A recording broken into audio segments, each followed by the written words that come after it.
yeah. Oh, yeah. We already have someone in the chat, and we literally just started the stream 5 seconds ago. What's up, Wesley? I think I got something for Orphan First Kill. It could be fake, but it can be real also if you go to the director's Twitter page of Orphan First Kill. I think there's an official poster. Cool. I will check that out, actually. That's Hey, Wesley, do you want to see something cool? Did you like the noise that made? Yeah, no, not at all. That was my favorite part, personally. I was not expecting that. I'm just writing that down real quick, and then we are going to talk some Scream 6 theories. I'm here with Matt Schuff, who is also running this project with me. Greetings. Yeah. He's basically the reason the Kickstarter looks so good for Red Right Hand, by the way. I could not have done any of that by myself. So if you're watching this on replay, yes. This is the man behind all that magic and all that amazing graphic design. Dr. Andy likes your Venom t-shirt. Well, cool beans. Some good stuff there. Scream 6 information. Are you coming to us with Scream 6 information, or are we going over Scream 6 info? We are going to talk theories about Scream 6. We're going to talk a little bit about the Red Right Hand, our Scream fan film. Once again, if you're just joining, this is Matt. He is the co-writer, co-director, the director. Basically everything else that we're doing. So we're going to talk a little bit about Red Right Hand, a little bit about Scream 6. We have some theories to talk to you guys about, and we also have some updates on the Kickstarter. By the way, the Atlantic Creole says that was wetter than expected. I'm guessing you're referring to the squish. The squish. Shit. that was wetter than expected. I know, right? Iconic stream moment. Iconic. That'll be something I have to clip. But oh Jesus! Wow. Talking about Scream 6 though, how are we feeling about it today?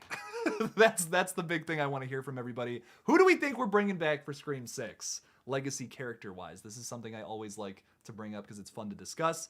I know we've talked a little bit about Kirby coming back. We were just kind of talking about that a little bit before we started the stream. Matt, how do you feel about Kirby Reed coming back for Scream 6? Are you all for that? Are you on the Kirby train or not really? I'm pretty excited for Kirby and the Forgotten Land coming out later this month. I'll tell you what. That's what Kirby Reed is named after. No, it's not. Kirby likes to suck. Kirby likes to suck. No. Pink video game Kirby does. Just to get that very clear. Jason Dyer. It's not to say that that Scream Kirby isn't squishy, but that's a discussion for another time. Thank you, Jason. Thank you. You guys rule. We appreciate that. Thank you for the super chat. What is up, Chris? What's up, Carrie? How's it going, everybody? What's up? Ghostface takes Manhattan, says Chris.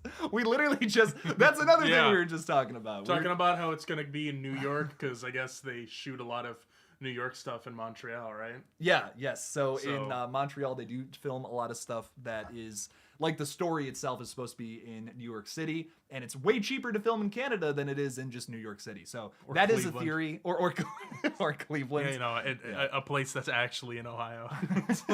Yeah. But no, I'm excited. I'm excited to see Ghostface kick somebody's boombox.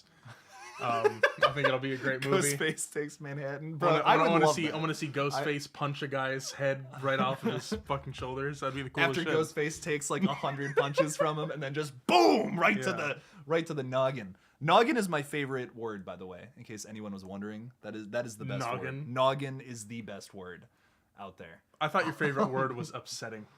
I say upsetting a lot. Matt likes to criticize my videos sometimes, and he's like, "Why do you say the word upsetting so much?" It's a good word for a horror fan. Yeah, I think so. That was upsetting, bro. I say that a lot. Upsetting. What's up, Pete? How's it going? Hi, is the VHS... I'm trying to read this. I have some crap in front of my screen. I can read it for you. Perfect, yeah. Hi, is the VHS copy for Red Right Hand still available? It is, yes. It is. We still have some stock left. Go to the Kickstarter. We got a link in the description below, and go ahead and set your pledge for it.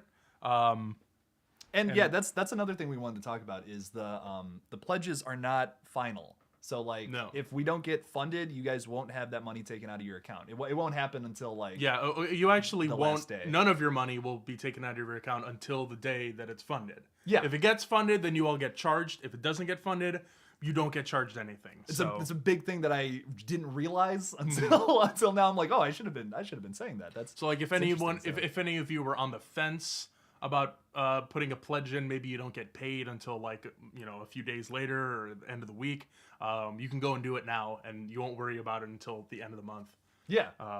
Yeah, so there's that. We're not end of the month. I mean, like, what's the next 23 days or so? It's like the 27th or 28th of March. So like close to the end day, of the month. So, but yeah, so closer to the end of the month if you're not feeling so good financially, or if you guys just want to retweet the link for the Kickstarter, we'd appreciate that as well. Want to say hi to a few more people. Dr. Andy, what's going on? What's up, Belzora? Hollow, how's it going? Creed for short. I like that. Nice. Space Face. Ghost Face, Ghost of Face. That is something we were talking about. Oh my god. Red Right Hand sequel. Yeah. We had a joke for Red Right Hand that we may still do. We're not 100% sure. Yeah. But we want to do a scene. Maybe there's a fan film in the fan film or some kind of scene where there is a Jason X inspired film that is a stab film, but it's in space and there's like a cyborg ghost face. And the tagline for the movie is, "In space, no one can hear you stab." Which is like, what? That's horrible. I love it. That would be phenomenal if that was the case. Oh my god. Yeah, we have a lot of crazy ideas for Red Right Hand. There's silly stuff and scary stuff. So it's a good blend, I think. Stu, is he alive? Is he up for Scream 6? I'm sure Matthew Lillard would be down for Scream 6, but like I've talked about this in the past, I don't know if it's happening. I just don't think that's on their radar. Although, I think it would be cool. I mean, they did the Billy Loomis cameo. Yeah, and that was cool. So maybe like as an apparition, but I mean, I don't know. We don't know if he's alive or if he's dead, so we'll just have to find out. That's something else to point out, is that he's never that's not confirmed, is that Stu is not alive or dead. We have not actually had that. I'm waiting for him to come back as like a TV themed supervillain. Like the TV is still stuck to his head. They couldn't remove it. Like if they removed it, it would have killed him in surgery. And he's just got this big TV on his head, and he's like, "Sydney, remember me?" And he's got like this fucked up voice, you know. He's like Mr. Freeze, but a TV man. He's like TV Stevie, you know, that garbage pail kid. That should be his name. TV Stewie. He reading it to TV Stewie. Jesus Christ. I love all these suggestions. We're coming up with some great ideas. And then when he comes in, the movie changes the title. It's not Scream, it's Screen. Screen. Because he's got the screen. Yeah. I am the screen killer. I'm the screen. Are you Scream? VYN. What does VYN mean? VYN? I don't know. For your information, VYN. But I don't know what VIN is. Yeah, I don't know. I got nothing on that. Sorry, Mariella. If something's wrong with the stream, though, I'm gonna take a little gander here. All right. I'm gonna take a gander with these headphones. Oh no, we're sounding good. We're sounding decent. So wanted to say hi to a few more people though. What's up, Moser Movies? How's it going? What is going on, Denisha? What's up, Denisha? Thank you. Good luck with the Kickstarter. How much is it so far? We're at 1,300 something. We want to get to 50% of our goal by the end of the weekend. So that is what that would be ideal. By the way, guys, we appreciate all the super chats. Those are awesome. But if you go to the Kickstarter and send your money that way, you can get some cool prizes. Yeah. So, we also have, we have a lot of really cool like tiers and like physical items and digital items that you can get from the Kickstarter. Yeah, like not even that high of tiers. Like there's some cool stuff at the bottom tiers as well too. For just $15, you get a bunch of digital rewards. Yeah. And for $25, you get even more digital rewards. So you get a lot of cool stuff. The pins are my favorite thing. I love those are really cool. Both of the pins. The little chibi ghost face that you can see on this corner right here. This guy here. No, but the other one, Devil Ghost Face and regular Ghost Face. So that's you can get a little pin of that guy, and they're very fucking adorable. Yeah, they are. I love them. They're super cute. What's going on, Anthony? How's it going? Intense chase scenes in Scream 6. Yes, I was reading. They did that Scream watch party thing last night for Scream 5 because it's out now on, I believe, Paramount Plus. And one of the things they talked about during that was, I think it was James Vanderbilt. Is that the writer's name? Maybe James Vanderbilt. Yeah, I feel like that's his name. For what? For Scream 5? Yeah, for Scream 5. He's the writer. Him and Guy Busick wrote it. I'm gonna just double check that real quick. I'm thinking Jim for some reason. Go ahead and fact check that, you fake fan. Yeah, it's James Vanderbilt. I'm not a fake fan. I knew that. Yeah. So he actually tweeted something out about how the scene where Ghostface is talking with like the little voice thing, and he's like talking about how he's going to either kill Richie or Tara in the hospital. That was described as supposed to be the slowest chase scene in cinema history, which I thought was funny. And a lot of people complained about with Scream 5 that there wasn't enough chase scenes. Could you imagine if she just said, "Fuck it, kill Richie"? Yeah, and she's like, "What?" What? I thought that was interesting about that movie. A big criticism of it was that there wasn't enough chase scenes in Scream 5. Do you want to see more chase scenes in Scream 6, Matt? That's something I wanted to ask you about. Yeah, but make it cool though. Yeah, I was something a little different. I was rewatching Scream 2 last night, and because I had someone say like, "Oh, that has the best chase scenes." I 100% agree. I want to see a scene where somebody like tries to throw something at Ghostface, but then Ghostface just fucking catches it, and throws it back. And is that corny though? I don't know. Is that we'd have to see how it comes. But out. I mean, would you rather have that, or would you rather have more slapstick humor? Because I don't know. I mean, like, it works sometimes. I think all the beers thrown when Tatum's throwing all the beers at Ghostface in the garage. Funny. That's pretty funny. I like it, and it leads to a great kill. Jaguar Rose, thank you for the super chat. What's going on? You love the channel? I'm so glad. Thank you. By the way, Carrie says that we have the best cover of Red Right Hand. So that's thank awesome. you. So that's my dad and my brother that recorded that. Those two. That's it. That's my dad's voice and hold up. My brother crack into a cold one. That's what everyone wants. Yep. Oh yeah. Correct. You know what? We should like crack open our drinks and like drink them a bit before every recording. I think everybody would love that, right? I genuinely don't think anyone would want to hear that, but yeah. Hell yeah, bro. Wanted to say hi to a few more people. What's up, Jordan Talks Film? What's up? What's the theory, my boy? I gotta get to work soon, broski. Okay, so new theory. Who's coming back for this new movie? I wanted to suggest Joel because I watched Scream 2 last night. And something that is really interesting about his character is that I actually want to talk I had a little theory about how they could bring him back for this new movie, especially if it takes place in either Chicago or New York City. He was this cameraman, and he's super enthusiastic about his job. It's something like I almost kind of forgot in Scream 2. He's super enthusiastic with everything that Gale says. Like he's like, when the killings start happening and shit, he's like, okay, I don't want to be here anymore. Like it's really funny, and it makes for some really great and like funny scenes with Dwayne Martin. He's phenomenal in that film. But something I thought would be interesting is what if we could see an advanced version of Joel in this new film where he's kind of like higher up in his career. And maybe he's actually like elevated himself all the way up to like some kind of journalist, like maybe where like Gale Weathers like kind of was in like 2 or 3, like where she has some kind of status and she's like a little up there. He's higher up the ranks. We could see him actually become a bigger character in this movie. I know a lot of people also had the theory that Joel is the father of the Meeks Martin twins.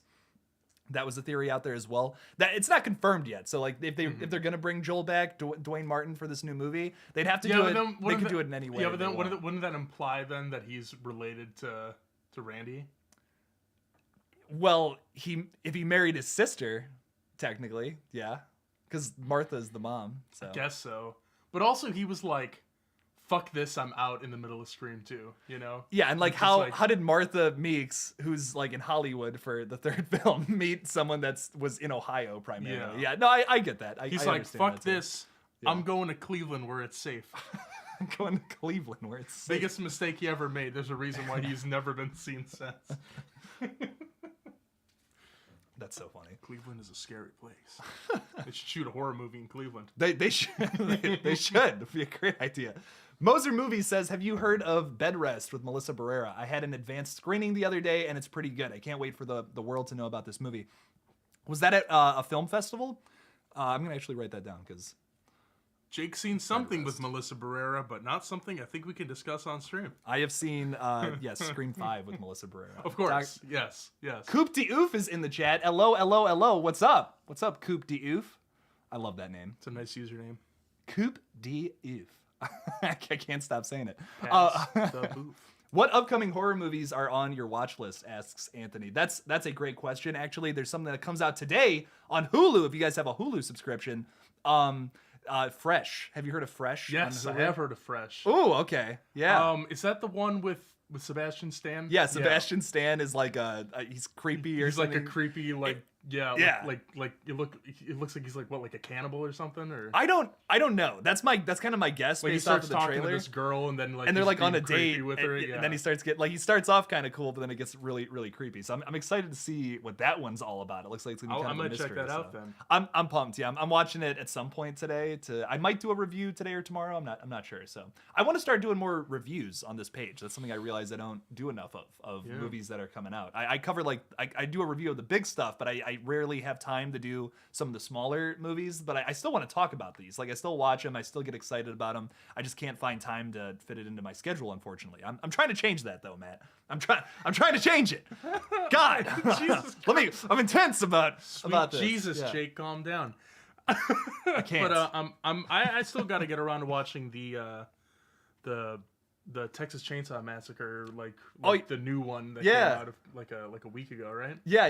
It's pretty good. A lot of people were trash talking it. Yeah. No, it has some problems. Admittedly, I liked it though. I liked the new. I've heard mixed reviews. Some people hate it. Some people love it. So. The kills are worth the price of admission alone for me. That was my biggest thing. I really did enjoy that. Also looking forward to Nope. That's another big one that I'm like. Every new thing I see, I'm more intrigued. Yes, yeah, Nope. That's gonna be a top 3 horror film from this year, I think, for sure. Mm-hmm. Jordan Peele always delivers, so I'm very excited, very, very excited for that. I heard a rumor Neve Campbell rejected Scream 6 script. Fate Decided posted a video. Okay, this is hilarious because I actually want to talk about this. Me and Fate Decided talked on the phone for 3.5 hours last night, and I was up until like 2 a.m. We're like. We're like teenagers talking on the phone again about YouTube stuff. And we were talking about his video about, apparently he put out a video where he talked about how Neve Campbell isn't interested in the script. And it was like a kind of a clickbaity title or something, I guess he said. And he's like, I wanted to talk about like, what if Neve rejects the script? What are they going to do next with the story? And he's like, I just didn't know how to title it, and I guess some people thought the title came off as clickbaity. But I'm like, that's a really cool idea for a video. Like, make that. That's sweet. And he's like, I did. And some people were like, this is a clickbait title. Like, that didn't actually happen. So to clarify, Fate did not. That there is no news at this time, or a rumor actually that Sidney Prescott, Neve Campbell is rejecting the script. That's just he just wanted to talk about what if that happens. Like, what's their next move? I guess. So interesting though. Ooh, Jordan has a theory that the killer in one of the movies, that they steal the Scream 3 voice changer from evidence and they modify it. No. That seems like kind of a stretch. Why wouldn't they just get a new voice changer? Well, here's why, Matt. Because the Scream 3 voice changer is from 100 years in the future. And can mimic any voice of any human being on the planet perfectly to a T. If I wanted to be Nicolas Cage, I could just set it to the Nicolas Cage setting, right? Yeah, theoretically, you could do that with the Scream 3 voice changer, which definitely existed in the year 1999. Definitely technology we had. Speaking of Nicolas Cage, I do have a quick little tangent. Oh yeah. That I'm down for I want to tell you about. So I recently have been able to play Resident Evil 8, and that is a character who I don't think he's voiced by him, but he looks and sounds like Nicolas Cage. He's he's the guy with his name is Heisenberg, and he's like Magneto. He has like magnetism powers, and he has a specific way of talking, and he refers to people. He'll say bitch, but he'll say that. Bitch.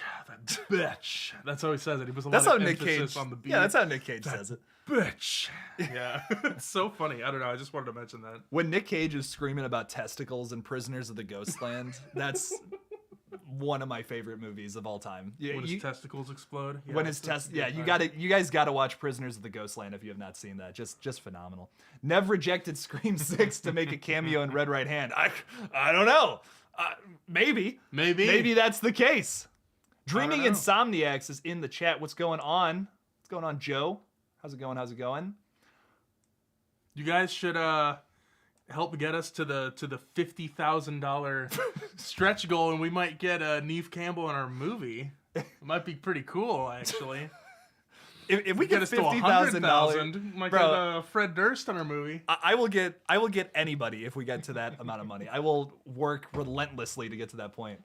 What's up, Craven? Something scary. What's up, Jake and Matt? Morning live stream. Is it the end of the world? It's not the morning to us anymore. It's like what is it? 12:14. It's like noon 14, bro. Yeah, and if you were to turn these lights off, it would look like the middle of night. It's like.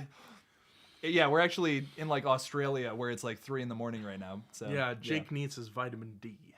All right. Damn right. Okay.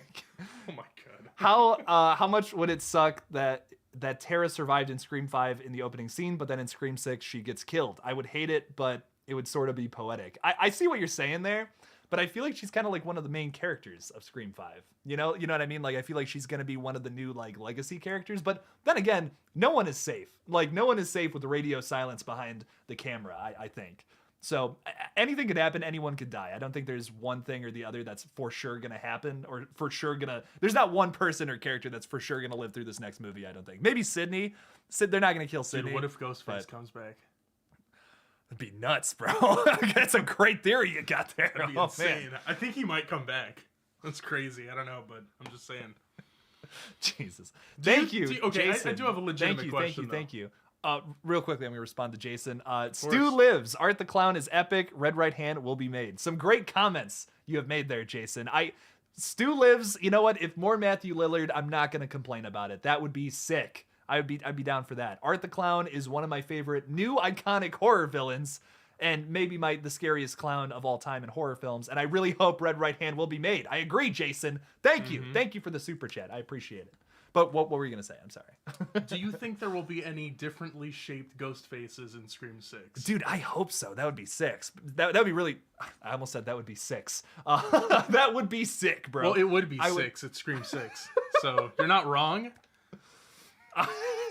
Yeah, you're right. Yeah, we're channeling that dumbass energy today. Exactly, bro. Dreaming Insomniacs, thank you for the very cute sticker. Wow, that is amazing. Little lemon guy? It's a little lemon guy. I love him. I wish I had him in my backyard, you know? I don't know why there specifically, but he's cute. Bro, I went to sleep at 2 a.m., got woken up around 6:20. Yo, take my brother to school and haven't went back to bed. I have work from 12 to 11. Oh my God, get some sleep if possible, Jordan. Jeez, that sounds rough. Give Sydney a conclusion story arc. Give my girl Sydney a good happy ending. Pass the torch to Sam. What do you think about that? Sounds like a good idea. My thing about that is I would love to see Sydney come back because she's a badass. She's awesome. She kicks butt. And if there's gonna be a Ghostface killer around, I feel like, yeah, you're gonna be safer with Sydney Prescott. I would like to see her involved with the story, but I just don't want it to be all about Sydney again. That's my biggest thing. I feel like we did that in 4 movies already. Let's move on. Let's do something else. But I still want Sydney there if possible. I think they could make a Scream movie without her. I don't think it's gonna make or break the film. Opposed to, I know that's kind of a controversial opinion. Controversial, but I feel like they could do it with these new characters. So if the characters weren't as strong, I would feel differently. But thank you, Joe. Here's some money. Make the damn movie already. We're working on it. We're gonna get there. That was a big old burp. Sorry. Yeah, sorry. Don't apologize to them. Apologize to me. Yeah, you're the one that has to. You're the one that has to smell it, bro. Yeah, fuck you. But yeah, no, we appreciate everything. But this is really funny. If Tara dies in Scream 6, so help me. I hope not. Tara's phenomenal, man. I really liked Jenna Ortega in this new one. She was arguably my favorite new character. Did you have a favorite new character in Scream 5, Matt? Out of all of them? Of all of them, I mean, I really liked Richie.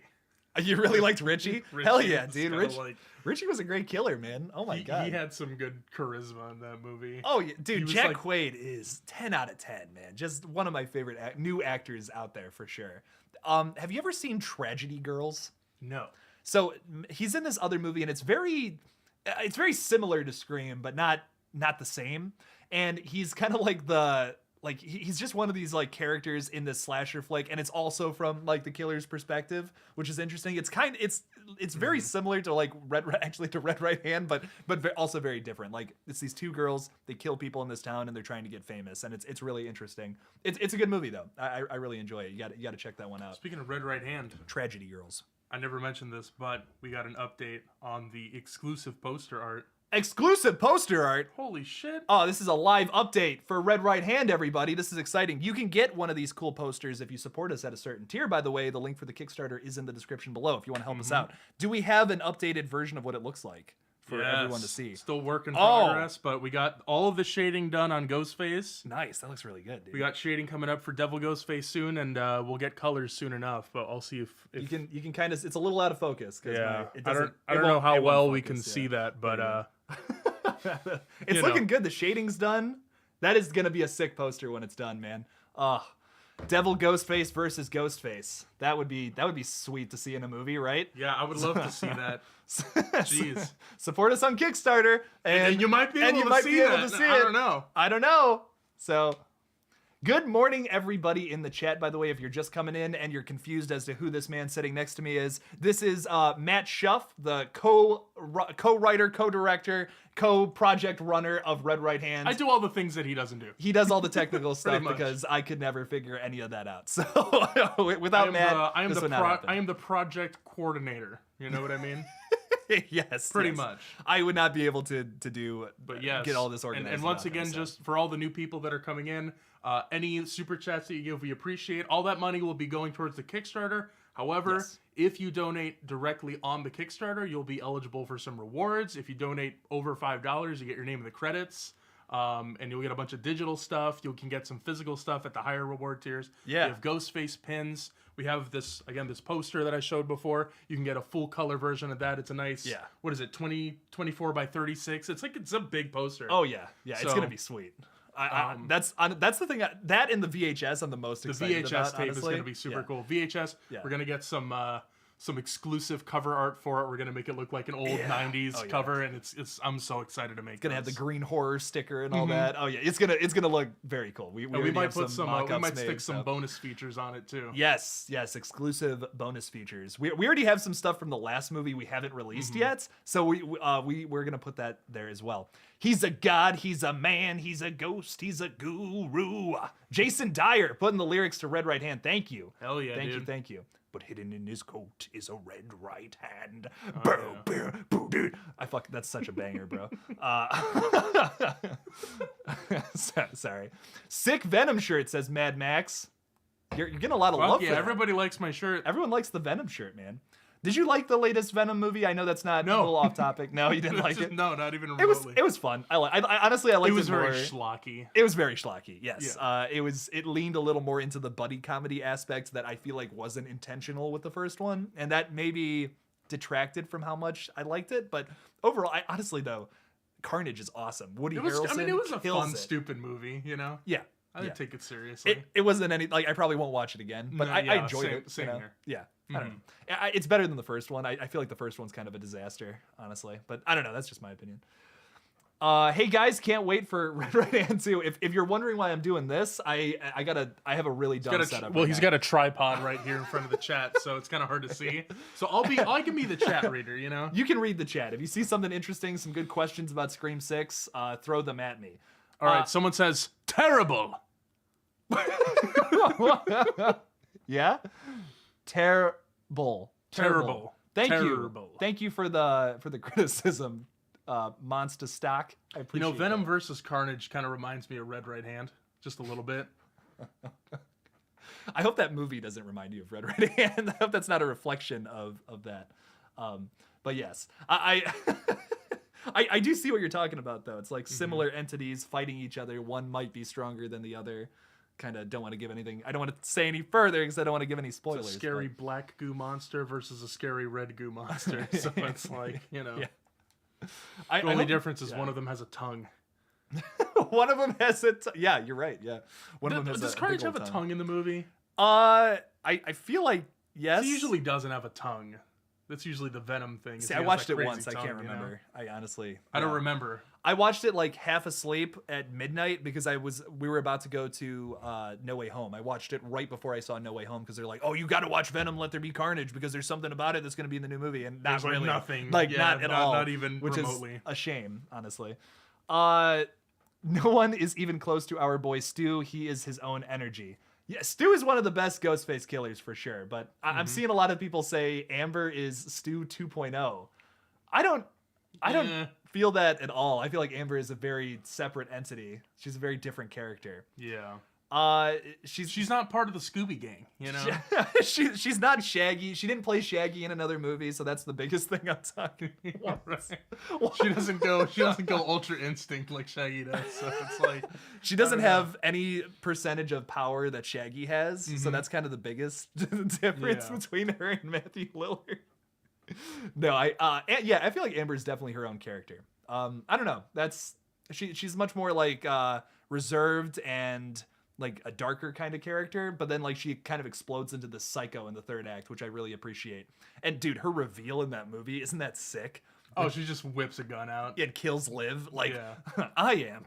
Just kills Liv, bro. That scene's awesome. I don't know. I was a big fan of that.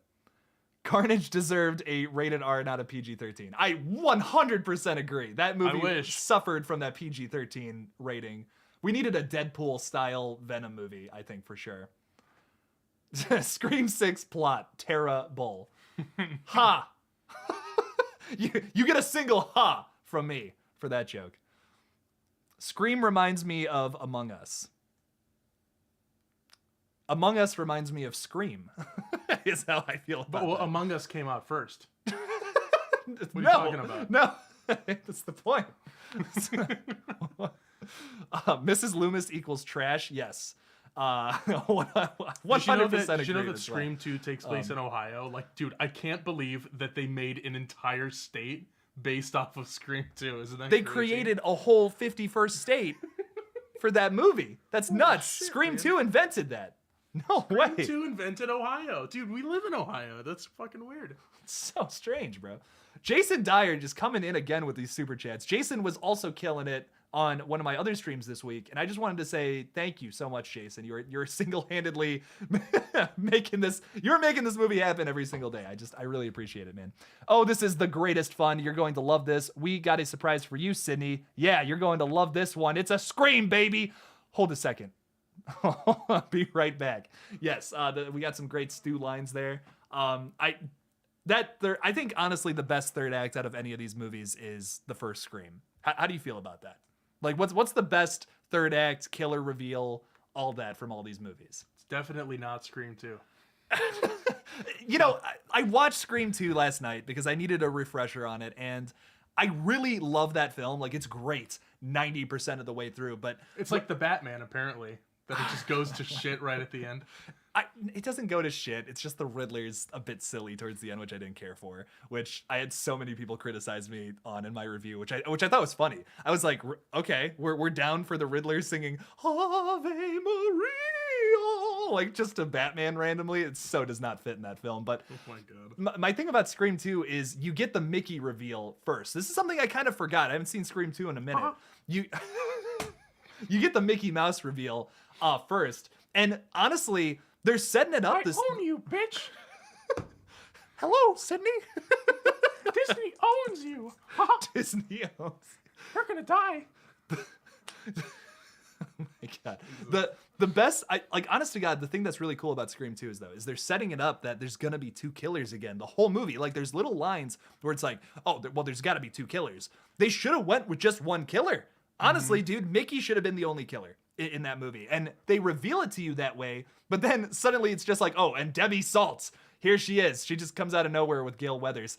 Honestly, you could cut the whole Mrs. Loomis thing out of that movie, stupid. And it would work. Like, it would work really well. Yeah. Honestly. What do you guys think about that? I'm sure we're going to have people that strongly disagree. We have a lot of Mrs. Loomis fans out in the world, so no shade, but that's just my opinion. I think she's a bit over the top for that movie, personally. Scream 6 will be called Six Ream. We need a title. So Yes.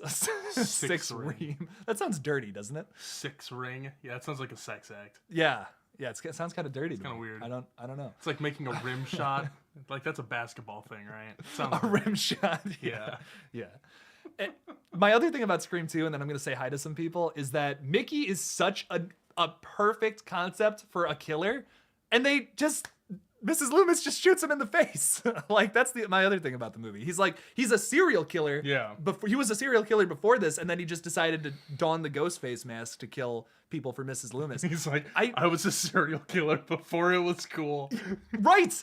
That's so cool. That's a great idea. Oh my God. I love that. That's such a great concept, and you underutilize that in Scream 2 tremendously.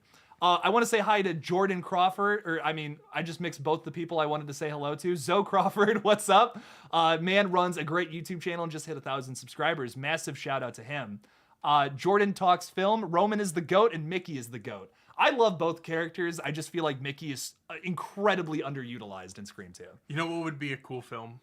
Maybe as like an indie film or something like that. What's that? What if it was like in a town or a neighborhood that's like there's a lot of crime, right? And there's like gangs and shit. And these gangs start getting picked off by a slasher villain, right? Literally only goes after like gang members and stuff. And then like after they're trying to figure it out or something, murder mystery style. And then after they wipe out all the gang members, then they start targeting like normal random people or something like that. You know what I mean? I love seeing something like that. We don't see this enough in slasher flicks where the killer wins. There's something so interesting about that angle to me, and it makes it scarier. Another thing that I thought would be kind of cool is take that same concept where what if it's like a superhero movie, but it's from the perspective of the criminals, and it's like the Punisher, and he's like killing all of the criminals, and it's literally a horror movie where they're running away from like... You know, the Punisher's kind of like an anti-hero though. Mm-hmm. That's what's interesting about him. He's not just like a straight up villain. He's doing it for good, but it's like chaotic good. Mm-hmm. So it's like you're not doing it the right way. Like same with Deadpool. I feel like Deadpool's the same vein. We have a Mrs. Loomis fan in the chat. That's great. Honestly, if you love Mrs. Loomis, that's phenomenal. It just does not work for me. Anthony says that's your favorite Ghostface. That's awesome. That's great. I really do love Scream 2. Like, it's not... I hate crapping on that movie because it's so good. It really is a lot of fun almost all the way through. You're not a Mrs. Loomis fan? I'm just not a Mrs. Loomis fan. No? It's... And you know the reveal? Have you seen Scream 2 recently? So when Mickey sees Mrs. Loomis come out, he just goes like... And it's a meme now. He kind of goes, Billy's... mother like that, and bro, it's so good. I mean, that's my favorite part of Mrs. Loomis being revealed. That's my absolute favorite. Like the way Mook contorts his neck, he emphasizes it with his neck, like it goes up. It's awesome. That's a 10 out of 10. That's a good performance. Yeah. Timothy Oliphant is a phenomenal killer for sure. Was Mindy playing dead at the end of the movie? She's alive at the end of the film. We see her rolled away on a stretcher. I don't think she's playing dead. So Mindy and Chad are both alive at the end of Scream 5, which is awesome. Mm-hmm. I feel like now that it's on Paramount Plus, we have more people that have been able to see it. So I'm kind of just speaking spoilers. How else do you kind of have to at this point. So gotta run, guys. Have a great rest of the stream. Jake, see you on the Lethal Collective live stream this afternoon. Yes. Perfect time. Thank you, Craven, by the way, for stopping by. I appreciate it. I do want to say, me, Craven, Something Scary, the Night Watch Zone, and Fate Decided, we all do a weekly podcast on the Lethal Collective, which is another YouTube channel. You can see it in my recommended channels here.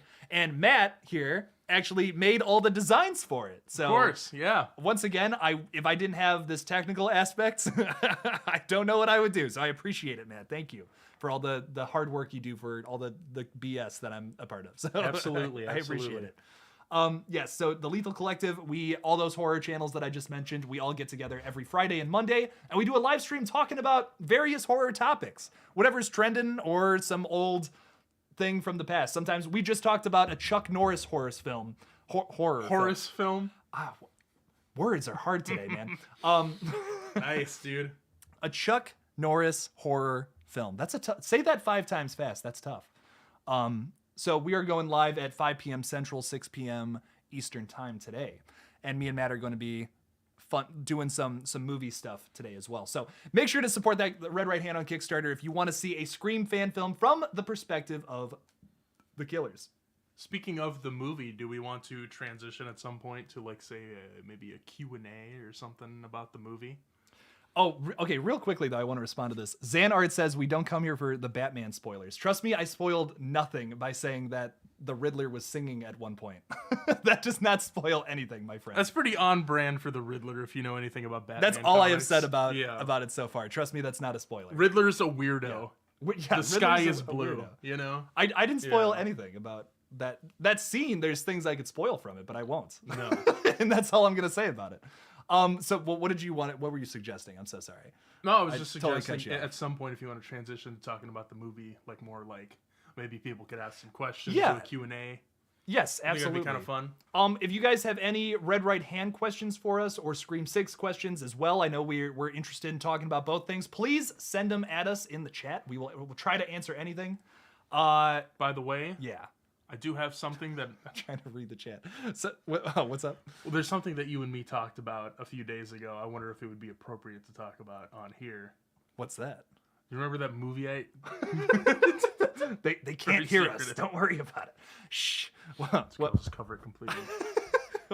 Remember that movie idea I told you about a few days ago about a certain horror franchise, a slasher franchise that could make a big comeback, and we had a decent plot idea for. You remember what I'm talking about? We had a requel idea. It was like a requel idea. Yeah. Which franchise were we talking about? Because yeah. We should talk about that actually, because that's pretty interesting. All right, without giving it away, because what it is kind of a big twist in the. We can talk about that. I don't care. Yeah, do you want to talk about that? Yeah, let's talk about it. That's really interesting. We have a requel idea for another Wes Craven film. Oh yeah, A Nightmare on Elm Street. We had a requel idea for that. So this is on brand, I think. Yeah, somewhat. I wanted to get it off my chest because I thought it was cool. I think the movie looks like crap, says Dreaming Insomniacs, talking about the new Batman. Sorry, I just want to... We asked people for questions. Let's do that real quick, and then we'll talk about our Nightmare on Elm Street requel. Okay, all right. I don't know, man. Robert Pattinson, I was just telling Matt, is my favorite Batman, honestly. Yeah. He's the best portrayal of the character, honestly. So, I don't know. That's just my opinion, but I really enjoyed it. I think it looks really cool.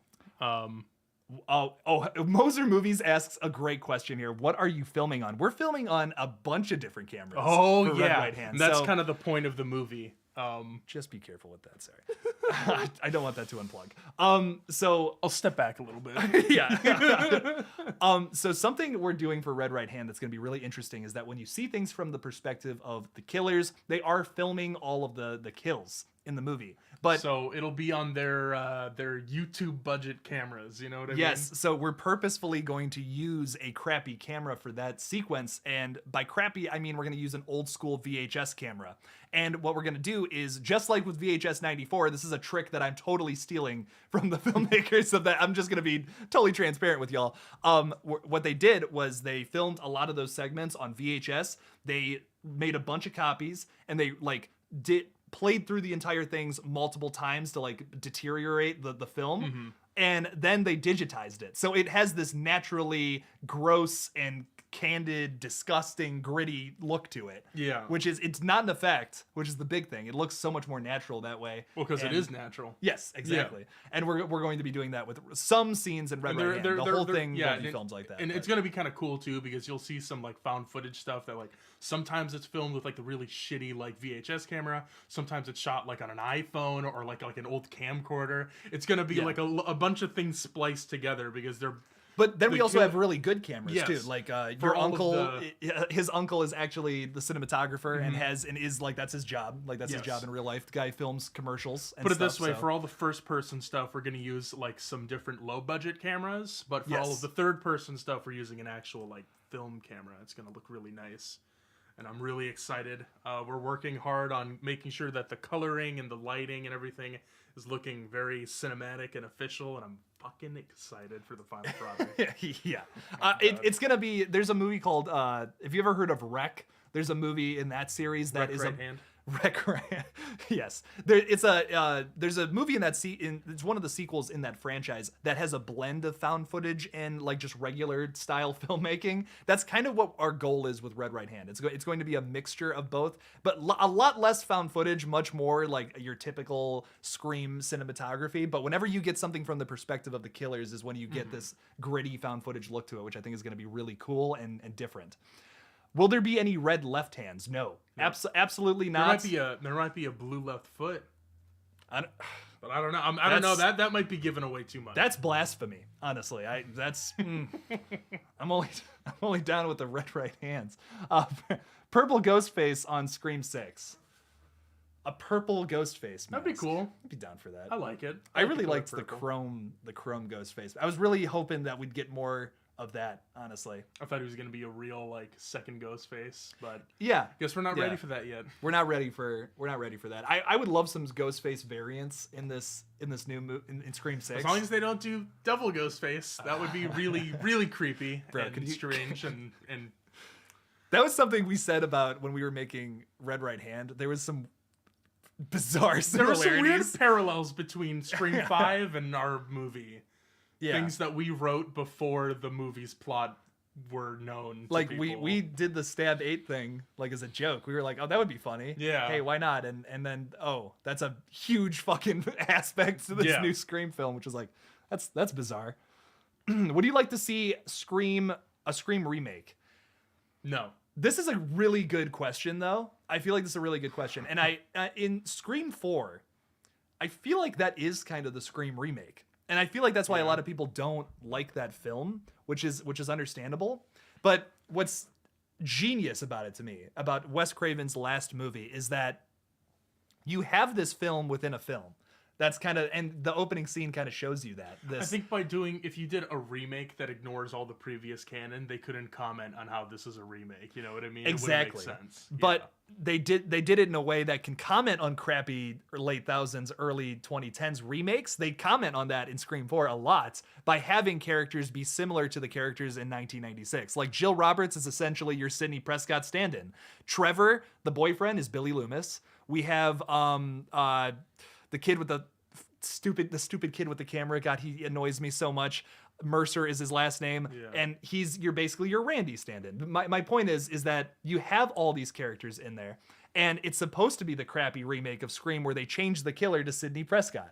That's the whole point of it. The only thing that would have made Scream 4 better is if the font for the movie was like that cringe, like gritty reboot font.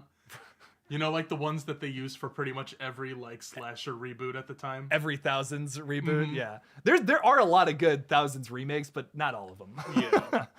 I shot him 6 times. What's going on? What's up, KJJ? I hope they shed more light on what Sam was up to the past 5 years. She ghosted from Woodsboro. I have interesting theories, and I thought on her. What about you?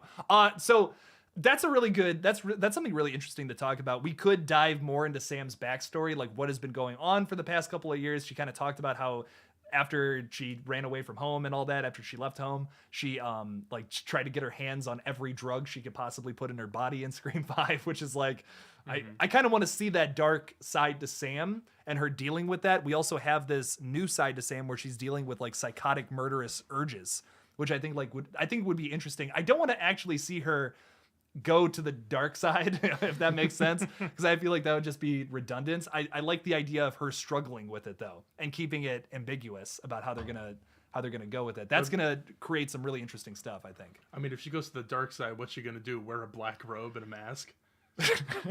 What, like a Sith Lord? What? Yeah. No. And like if this, especially wield a melee weapon.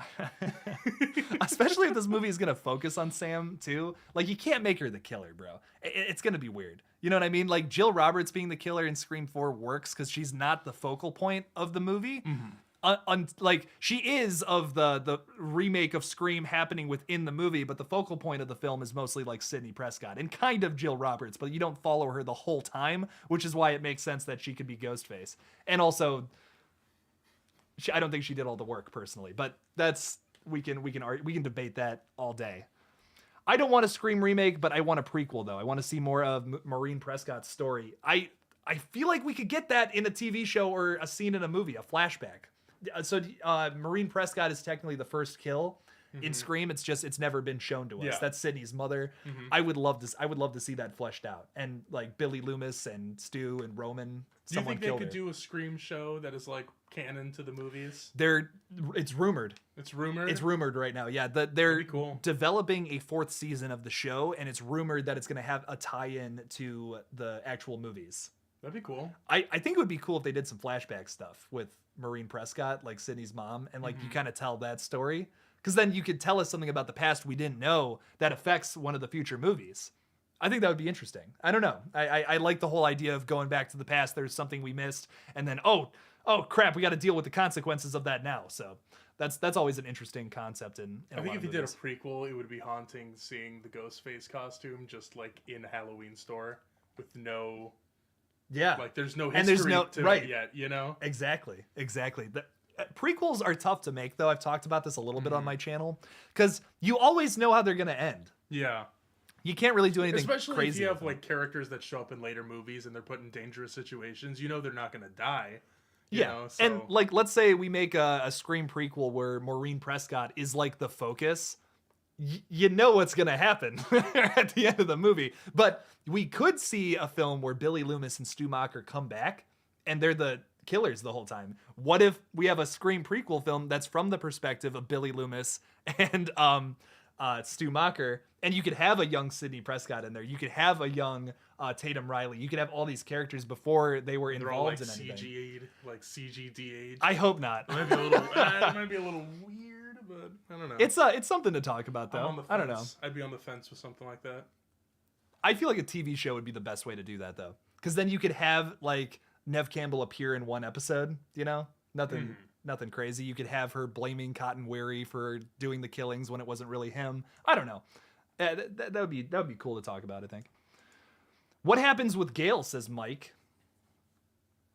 What do you think is going to happen with Gale in the new movie, Matt? What are we thinking about this? She's a big time news reporter now, and she like actually has like, I'm playing with my strings. I don't know what I'm doing. It's okay, people can't see it. Yeah, people can. People have no idea. I might not even be wearing pants. Who knows? You never know. Yeah. Why did I say that? So Gale, yeah, what's standing right next to you? So it's like maybe I don't have pants. He's not wearing pants. I'm not. No. So Gale Weathers is hosting a morning show now. Is that where the opening scene happens? That's a big theory online. I think the opening scene is live on TV during her show, and Ghostface tries to attack her.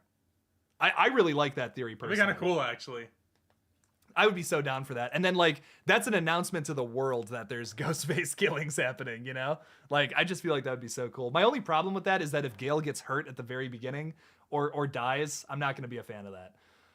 I don't know if I want, like I had a theory a while ago about how Gale could be hurt the entire movie and then come back, but like that might get annoying. I don't know. If they're going to bring the legacy characters back, have them come back with a purpose. So let me try to read these chats. Do we got anything interesting in there from some of these wonderful people watching us this early in the day?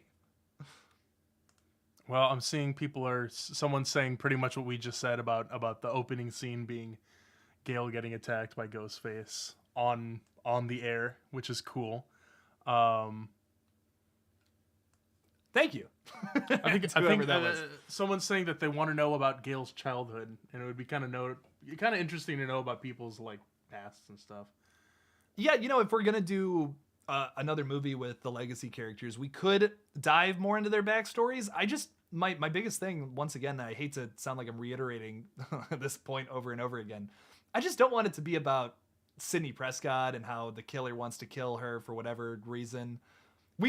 How many people are trying to kill you? You know what I mean? We've had like 4 groups of people at this point trying to kill Sidney Prescott. Let's focus on Sam. Let's focus on Tara. What's going on with them?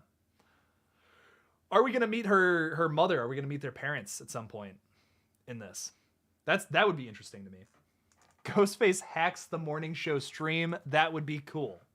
That would be interesting. Maybe Ghostface announces live on TV that maybe he goes full on like Joker from Dark Knight and says, one of them will die, but unless the Batman reveals himself. That was the Batman. He actually says that. No. hello, Batman.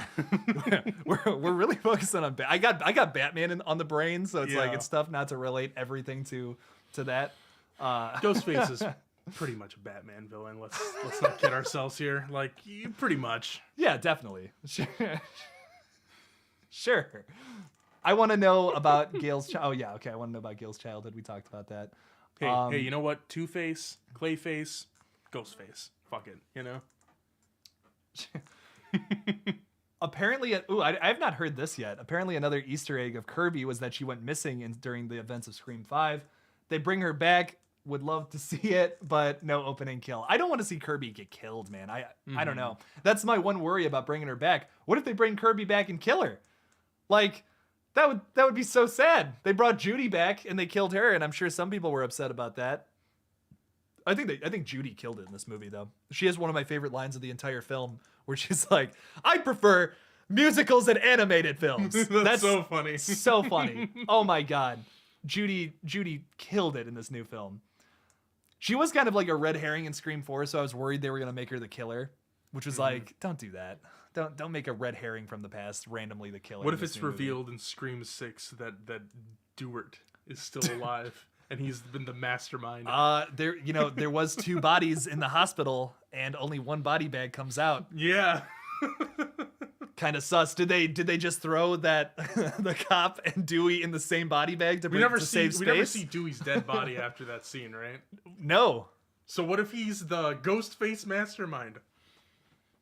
And he leads the Church of Ghostface in Scream 7. Him and Stu team up together, and all the past killers are resurrected. Dude, all 9 Ghostface killers. The post-credit scene of Scream 6 is it's Dewey in a suit on a yacht, and you see Stu coming up on the yacht, and he's like, "We're gonna make a league of ghost faces." And Nick Fury shows up and says, "Welcome to the Avengers Initiative." I'm going to tell you about the Stab Initiative. The Stab Initiative. Jesus Christ. Oh, man. Okay, this is a good comparison. Like Kirby getting attacked in this new film and survives for the next one. Like just like Lindsay in Kills/Ends. I really love that they did that in Halloween Kills. I thought she was a goner, dude. I was like, oh, they're bringing her back? Cool, they're gonna kill her. Because of course. No, she makes it, man. And I'm excited to see her in this new one. I hope she plays a big role in it. It seems like she's gonna have a much bigger role in Halloween Ends. Very excited for that. I gotta do another video about Halloween Ends, man. I also watched the original Halloween the other day again, and fucking masterpiece. I don't know if you've ever seen Halloween, but I've seen Halloween. You've seen Halloween? Of okay. course. I don't know. Oh, you don't know? Yeah, I don't you know. We talk about horror movies a lot, but I don't know. I tried to show Matt Mandy the other day. I don't know if you guys have seen Mandy, but we were so tired we fell asleep. We fell asleep. Yeah. All we do is work. All we do is work on Kickstarters and movies. So yeah.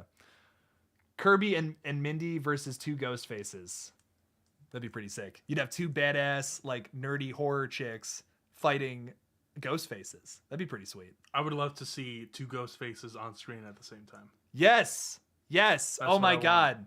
You know what, Matt? You have no idea what I'm talking about, but you will love Red Right Hand. Oh, dude. I have no idea what you're talking about, but that would be so cool if they ever did that. It's not like you've read the scripts, you know. No, man. No, not at all. So yeah, one little shameless plug once again. I know it's literally directly below me right now, but the Kickstarter link for Red Right Hand is in the description below. I'm just gonna keep saying it. If you guys can support us there, we need to make it to $5,000. If we don't make it there, we get no money, and then there's no movie. That would suck. I really want to bring this to you guys. So don't super chat to Jake ever. You can super chat. I appreciate that at all. So, but if you go to the Kickstarter and donate there, you get some rewards. Get some nice rewards if you do it that way. Exactly. We have Shazeb Malik in the chat, someone that's gonna be in Red Right Hand. Oh yeah. Says let's go RRH. Shazeb Malik runs an amazing podcast, a political podcast that you all should check out, and I'm gonna find the name of it because I completely forgot what it's called. But my good buddy Shazeb, he's gonna be in Red Right Hand in a cameo, and I cannot remember the name of his podcast. You know what, Shazeb? If you have it, plug it. Just plug it, man. Just plug it. Shazeb's gonna plug it himself. Jake is not prepared. So I'm not. No, I appreciate you for stopping by though, Shazeb. Thank you.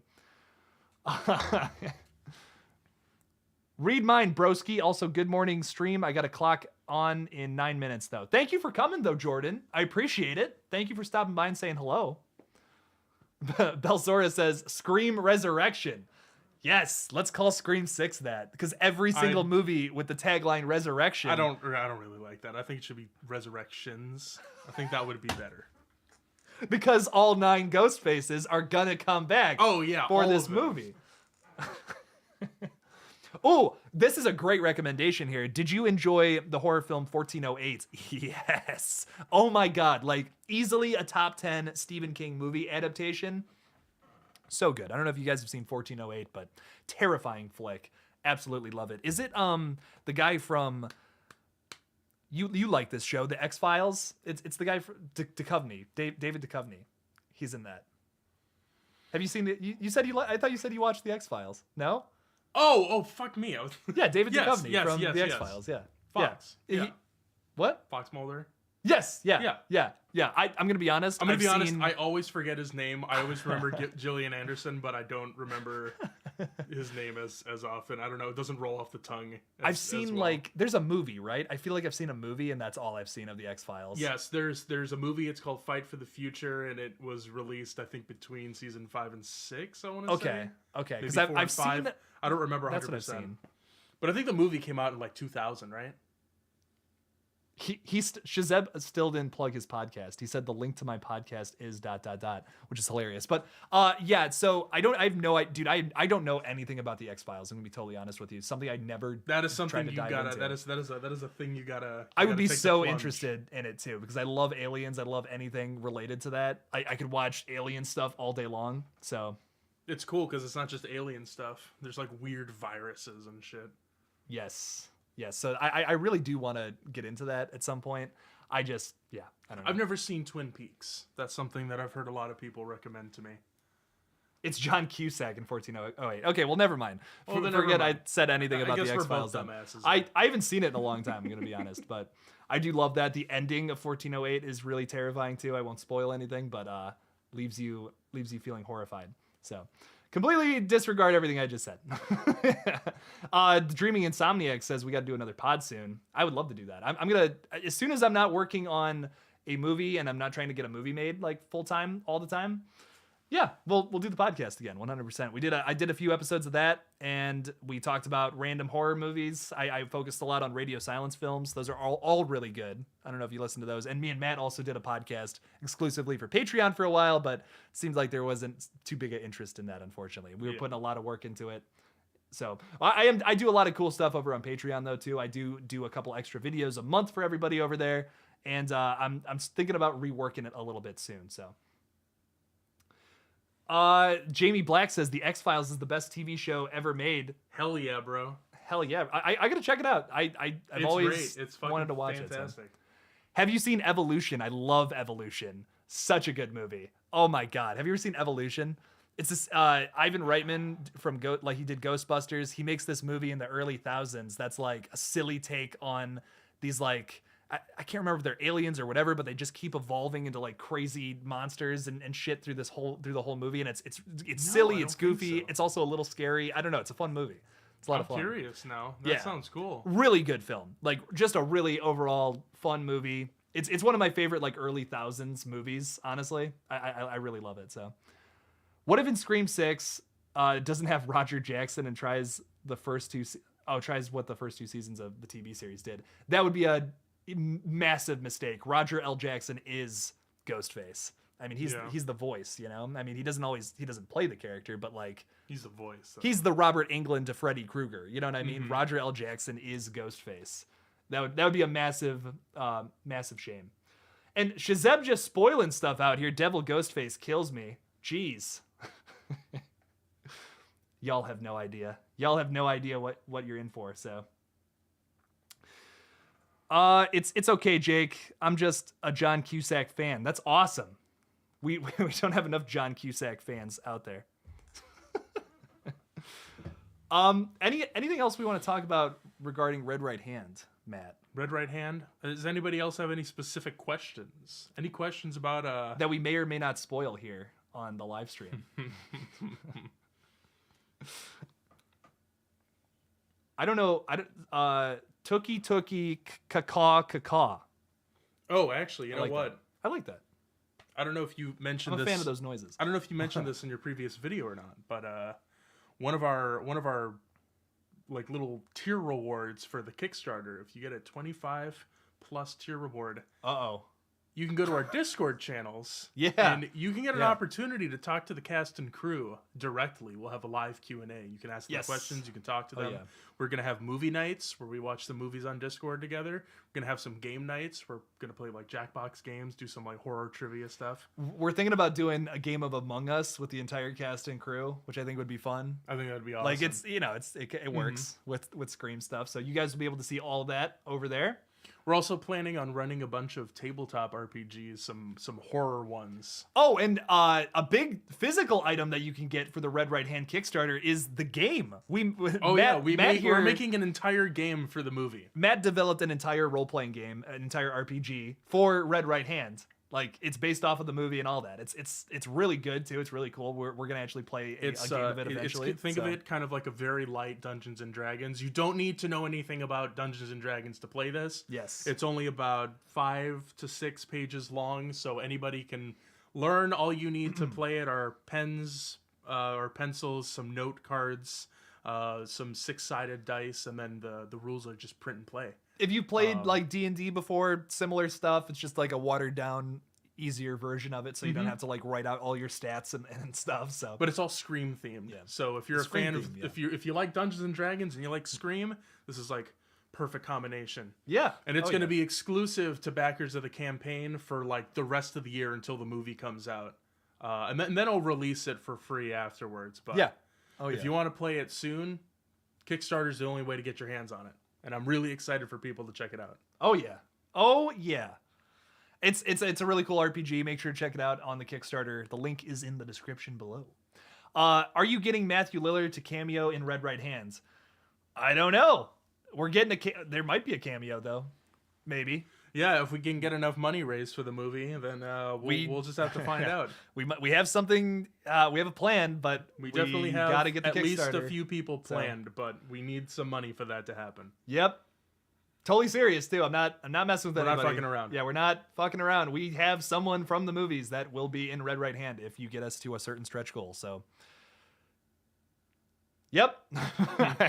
Do you guys use multiple weapons or is it just a knife? No, it is not just a knife. Multiple weapons. There's a lot of very interesting kills. There's so Matt, don't say what it is, but I've been teasing everybody. There's a common everyday item in the kitchen that we kill someone with in Red Right Hand. And it's not a knife. And it's not a knife. And you like I say that and someone's like, oh, I bet it's like a spoon or something. But no.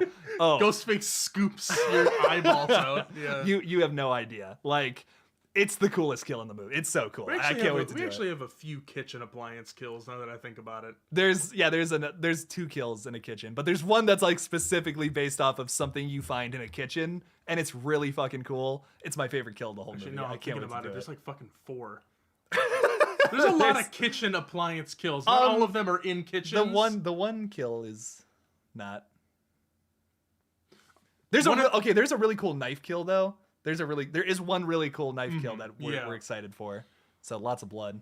We're gonna ruin your basement for that one. Oh yeah, he just got new floors in his basement. It's fine. It's scratch and liquid resistance. So, there we go. Okay, yeah, that's why we're doing it down there. Mm-hmm. So, of course, there's a really bloody kill with a knife.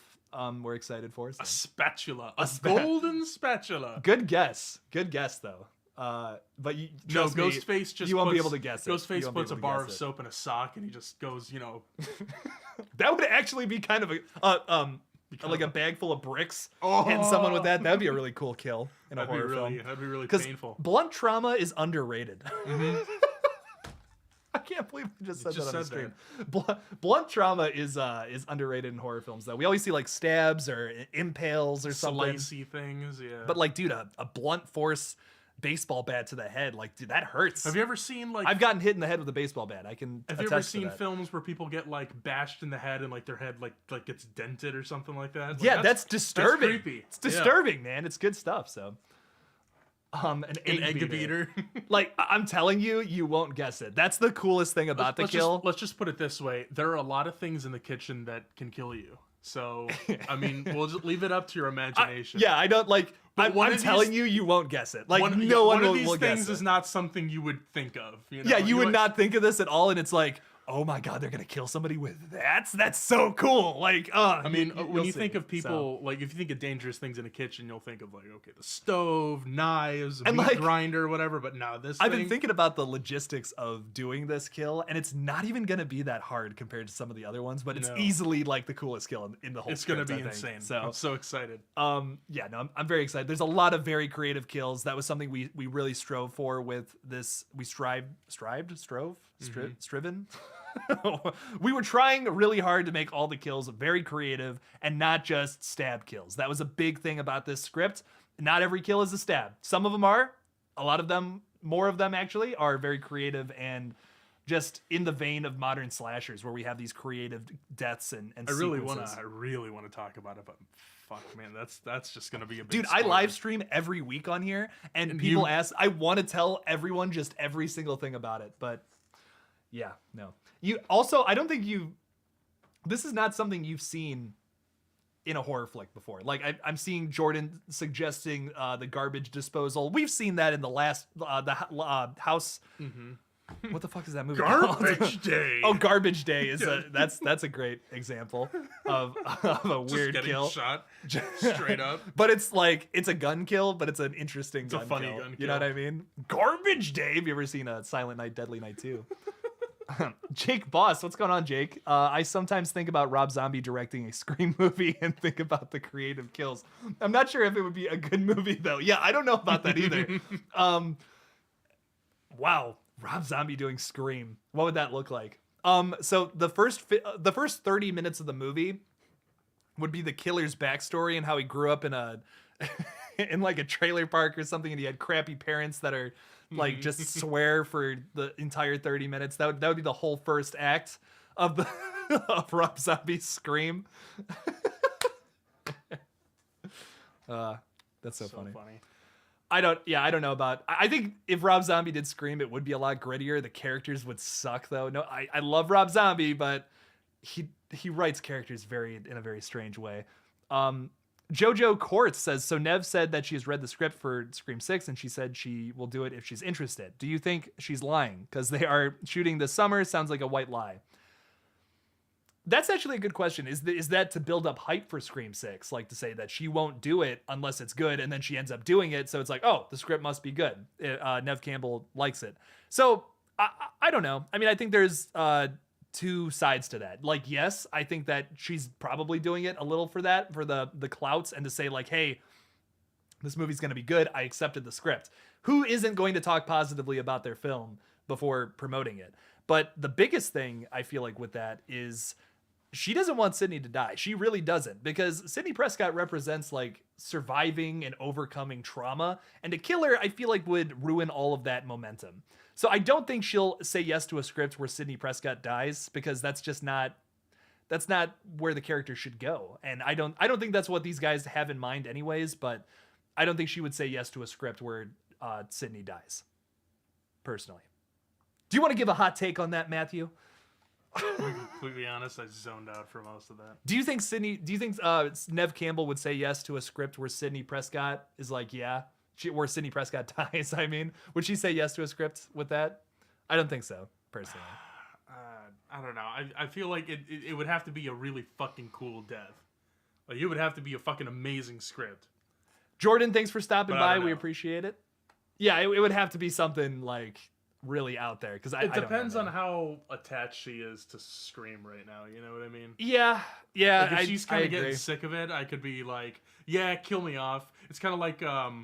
I like to think of it as like with Harrison Ford with Star Wars, where it got to a certain point where he was just like, fuck Star Wars. But you can't, the thing is though, you can't appease actors sometimes because like, look at Alien 3, dude. Like Alien 3 is an amalgamation of like all these scripts that weren't used for the actual Alien 3 that were way better, by the way. If you read the original script for Alien 3, it was going to be awesome. And the studio didn't want to do it for some reason. Then there was like 4 more scripts that happened. And then what ended up happening is they made this Frankenstein script for Alien 3. And just ended up it's being all this these weird movie. ideas. And they also appeased, what is her name that plays Ridley? Not Ridley, Ripley. What is her name? Weaver? Sigourney Weaver, yeah. They appeased Sigourney Weaver. Did you say Ridley? I said Ridley. I was thinking of Metroid for some reason. Oh, yeah, the Xenomorph. They're so similar in my head, yeah. But to appease Sigourney Weaver, she wanted to die in Alien 3, and they were like, okay. Which I don't know. You know what? It's that also film's so it's depressing. also because of Ridley Scott. That's also a thing that'll probably get you confused. Yeah, there's a lot of R.I. something words Ripley, in Alien, Metroid stuff. With Alien and Metroid is incredibly similar too. So, I smoked too much weed, says the Dreamy Insomniacs. I'm playing GTA 5 and listening to you guys. That must be a total vibe right now, bro. I would love to get into a fuck. I just said it. I was like, I'm about to get into a Scream phase with you, and I'm like, oh fuck, that's what we're doing right now. I'd love to get into an Alien phase because I love those movies so much. Dude, I would love to make an Alien movie. I have such a crazy idea for that. That would be sick. And it would go back to the roots of that franchise where it's like very simplistic and not super crazy, but also much more about the company. The evil company is something I would want to talk about. I would love a prequel to the original that is like not set way in the fucking past. I'd like one that's maybe set like 10 or 20 years in the past or something. You know what I mean? Yeah. I feel that. Like maybe the early age of like doing spaceships and like going out into space and seeing and finding other planets to like mine for resources. Seeing like the evolution of that, I think. The early development of the company. Yeah, that was would like be really I was cool, so excited for Prometheus when it was like announced and it was like, hey, dude, Prometheus is garbage, it's man. So I'm bad. sorry. Prometheus is so bad. And the other movie is better, but it's still not Alien Covenant. Man. Alien Covenant's better. It's fine. It actually has a xenomorph in it. Well, here's the thing about Alien Covenant. There's that. Alien Covenant, when I saw all the xenomorphs and stuff, I'm like, oh, that's it. Alien's back. They're actually calling this Alien Covenant. They're not even hiding it anymore. And then like all the stuff with like the synthezoid and the ancient fucking civilization that gets like wiped out, and I'm like, what the fuck? That's bro. The one thing I liked about there's a few things I liked about Covenant. It has some pretty good digital effects, which is tough. I don't say that about every movie. It has some really upsetting kills. It has some upsetting kills. Upsetting kills. I do. There's a lot of good stuff about it. The ending sequence is amazing, but getting there is like a drag, bro. The second act of that movie drags forever. I love the dolphin fucking xenomorph, the little white one. That's like cool. A weird one. It's like creepy. And it's a cool backstory behind the xenomorph, but it feels unnecessary, doesn't it? Like that's my biggest thing about those two movies. It feels like an unnecessary backstory. I don't like that the xenomorph is part of this weird like ritualistic like Armageddon plot. I just like the idea that it's just this random really fucked up You didn't have species, to explain that. That's what's so scary about Alien is they stumbled upon this like monster that's unbeatable. It's just an alien that exists. That's the whole point of the movie. What about the one in the prison? Hated that. Yeah, Alien 3. That's that one. Yeah. Alien 3 is in the prison, and no xenomorphs are in that movie until like the ending of the second act. End, yeah. So it's like, and it kills Ripley, which is like, fuck, man. Bring back Jay and Silent Bob, says Alex Ogden. They did bring back Jay and Silent Bob, and it wasn't great. Did you see the Jay and Silent Bob reboot? Yeah, the new one. Man. That's kind of weird, bro. Like I love Kevin Smith, but he's like fallen off. You know what I mean? Like I hope Clerks 3 is good. I love the Clerks movies. Those are some of my all-time favorite comedies. I love a lot of his movies. I'm a big fan of like Mallrats. Mallrats. His early stuff is great. The one about the angels, Dogma. You ever see Dogma? I really like Dogma. That's a good What's the other one he made? Yoga Hosers? Pretty fucking weird. And Tusk. Did you see Tusk with Justin Tusk. Long, bro? With Tusk Justin is Long so weird. And Haley Joel Osment is like the douchebag, like stole his girl guy, and I'm like, that's so funny. And besides that movie, Justin Long has like an amazing reputation with horror films. He's in Jeepers Creepers, Drag Me to Hell. he's in another. I know he's in another horror movie besides Tusk, and he like has this great run of being in horror flicks, and then he's in Tusk, and you're just like, ugh. Man. Fuck me. Jake, I meant, do you think she's lying about not knowing the script already because it's shooting this summer? Surely there's already a script and she knows the premise of it. Yeah, actually, that's a good point. I think she probably has, like, she definitely has more information about it than we do, for sure. But the biggest thing that I think they kept a secret from us is that they already had a plan for Screams 6 and 7 just in case this new one blew up. Like they wanted Scream 5 to blow up. They initially said that they wanted to make this a new trilogy. They wanted to make more Scream films. And I think they always had a plan for where it was going to go next. But the thing that's weird about it is the ending of Scream 5 is so conclusive. There is no ties or anything left undone at the end of that movie where you could explore in a new sequel. Like arguably with some of the backstory behind some of the characters, but besides that, man, there's really not much else you can go off of with the story from 5 to lead into 6. You kind of got to start all over again with those same characters, of course. But they definitely have some kind of plan. They have had some kind of plan for a long time now, and I guarantee you Nev Campbell knows about it. So Always says 2023 or 2024. Great question. They're planning for a 2023 release for Scream 6, and we're planning for a 2022 release of Red Right Hand. So if Scream 6 comes out and it straight up rips off Red Right Hand, we'll be like, we did it first, you know? Yeah, we did it first. Or, well, I mean, yeah, or not, technically, but I don't know. It'll be interesting to see what happens. That would be funny, though. The original Clerks is by far his best. I 100% agree for 100%. Kevin Smith movies. Yes. Clerks is a perfect movie. It's so good. You know, I had a question. I don't know if you know the answer to it. Just to go back to Alien for a second. Yeah, of course. Did Ridley Scott have anything to do with the prequels? Because I don't actually know. Yeah, he directed both of them. He did? Yeah. Okay. Yeah, I don't think Ridley Scott has...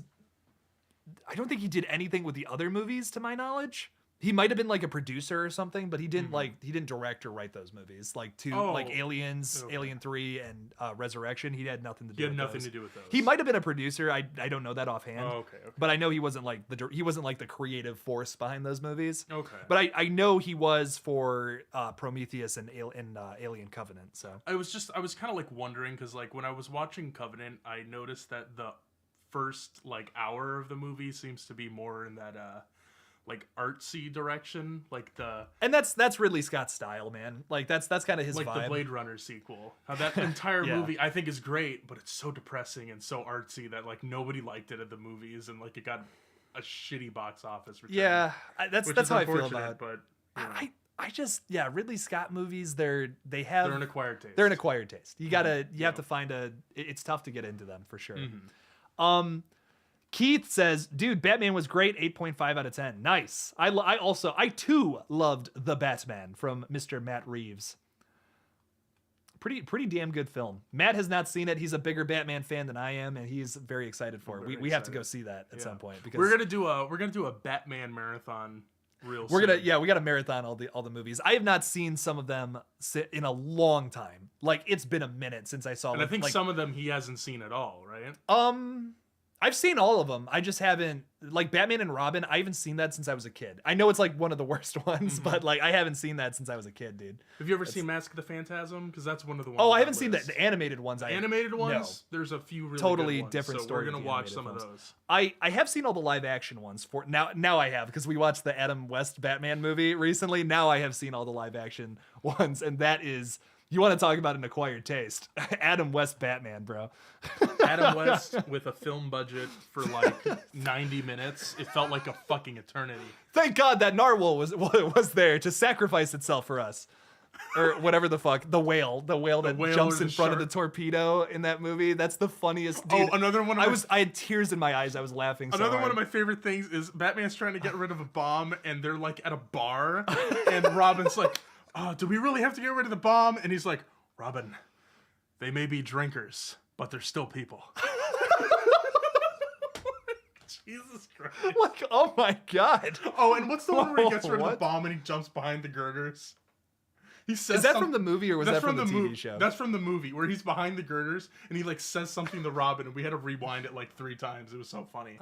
I don't remember what he says though. For all the people jumping in here and they're like, "What the fuck? They're talking about Batman? This is not what I signed up for."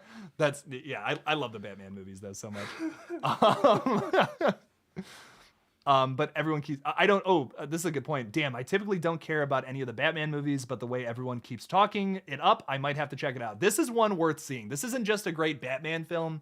It's just a great movie overall. It's a really fun film. I mean, this new one. Matt has not seen it yet, but I think another thing I'm excited about is that like it's gonna be like dark and serious, like the Nolan trilogy was.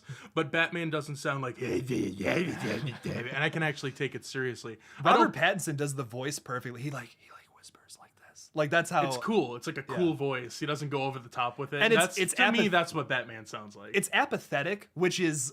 That's what Batman sounds like. He's not this happy-go-lucky playboy billionaire like Christian Bale. The way He's I always supposed to be interpret this it, depressing character. I always interpret it that when Bruce is talking in the Batman voice, that's like his true voice, and when he talks as Bruce Wayne, that's actually him putting on the mask and being like happy and I feel that and like trying to be a playboy, and he's like, oh hey, I'm Bruce. But Wayne. he's like normally he's dark and depressed. He's a normal person in this movie, and he's like they have there's a scene where like this isn't a spoiler, by the way. I had someone comment earlier that was like, dude, stop, don't spoil the movie. This is not a spoiler at all. I also wanted to real quickly say hello to the Marvel Lord. Thank you. What's up, Jake? Love your content. I appreciate that. I appreciate that a whole lot.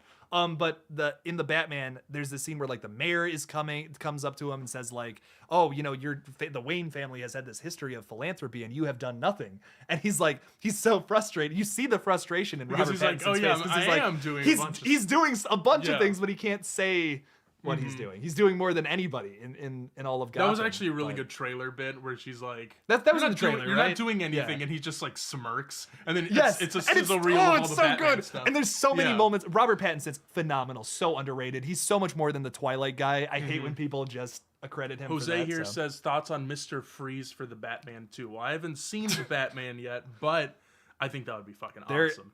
Without spoiling anything, there's gonna be somebody. A regular villain comes back for it. I'm not excited about it at all. Oh boy! I already told Matt about it. It's not. I don't feel like with Batman movies it's a spoiler, but I won't say it here on the stream for people that don't want that disappointed. It's already all over the internet too. But not excited for that at all. That was my least favorite thing about the Batman. But Mr. Freeze would be really cool if they do him correctly. Don't do like the Arnold Freeze that was really stupid. Arnold Freeze. Where he's making ice puns and he's like, "What killed the dinosaurs? The Ice Age." Yeah, that's pretty stupid. But if they do Mr. Freeze like the Arkham games or like a dark version, because they do a dark version of the Penguin in this movie, and it's so good. He's just like he is in the comics, from what I've heard. Yes, he's like a mob boss instead of Danny DeVito biting off people's fingers. He's like an arms dealer, right? That's what he usually is in the comics. Yeah, he's like he runs the Iceberg Lounge, right? Like, yes. Doesn't he run the club? Yeah, and he's kind of more of a drug dealer. Is kind of weird. Like a drug dealer? Okay. Yeah, because you see them like they're goons like running drugs through the streets and shit. You kind of see Does that he have a little British more. accent? Sometimes he does, sometimes he doesn't. He's got like a Brooklyn accent. Accent. Which I think works with the character really well, personally. But to get back on track to horror movies and Scream. It's like horror adjacent. It's horror. Yeah, it was horror adjacent. That's why I feel okay talking about it. Red Right Hand 2 ? This kind of is Red Right Hand 2, the new movie. Sort of, kind of. It's more of a more fleshed out version of the idea that we had started in the original Red Right Hand. We're kind of using that as a proof of concept, is what me and Matt agreed on. Like what ended up happening was we met a lot of people at like some at our local, one of our friends at their college. They know some people that are very into making independent horror films, and they're on this project. That's Sean and Christian. You might have seen Sean from Zomleader Studios. If you guys check out his page, he has a bunch of short films that he's made. They're all awesome. I absolutely love what the guy does. We met recently after Red Right Hand came out, and I met with him. I met with my buddy Christian Peralta, which you can see he is in the Red Right Hand Kickstarter video. Yep. He's playing himself, which is really interesting. And they make cool things with like low budgets, just like us. So that's... Yeah. Christian also has a YouTube page, and he made this series called the Briefcase Movies. Those are so cool. Yeah. Are those like, it feels like a VHS skit. Like if you put all of them together, it's like a 15-minute VHS skit from one of those movies. They're like these like no budget, like very simplistic films, but they're scary, dude. They're all atmosphere and they're fucking cool. Yes. And if you enjoy those, expect to see that kind of atmosphere in our movie, because that's 100%. That's what we're going for. And I'm actually in a film from Sean's channel on Zomleader Studios. It's an alien movie, and I play I play a soldier named Spit. And oh boy, I had maybe the most fun filming something ever on our day of filming. Something happens to Jake that we will not spoil because it's too pure. I want to post the pictures from that day so bad. I can't say what because I don't want to spoil it. But and I hate to be full of myself, but like I got to screen the movie a couple months ago. It's the best scene in the movie. Best scene? Oh my god, it's the best. It's the coolest scene. Like, and I'm like, yes, I'm so happy. I'm the coolest scene. Like, oh my god, it's sick. The whole movie's kind of build up to that scene. I haven't seen it, by the way. You haven't seen it yet? No. Okay. I said you saw the pictures though, right? I did see the pictures. Yeah, I had to drive home like that. That's all I'm gonna say. Yeah, I had to drive home. Thank God you didn't get pulled over. They filmed that like an hour away from where I live, and I had to drive. Like I'm not spoiling anything by saying this. I'm covered in blood from head to toe, and I had to drive home like that. And I called my brother, and I think I called you, right? Did I call you? And I'm like, Matt, I have blood dripping in my eyes right now. Like, dude, I'm covered in fucking corn syrup right now. Dude, if you like, got this is pulled horrible. over, that would have been bad.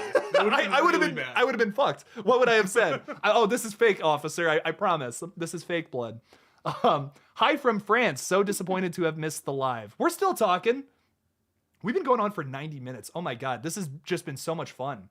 This has been a blast talking with all of you guys. I'm very excited. Hello, person from France. Favorite found footage horror movie?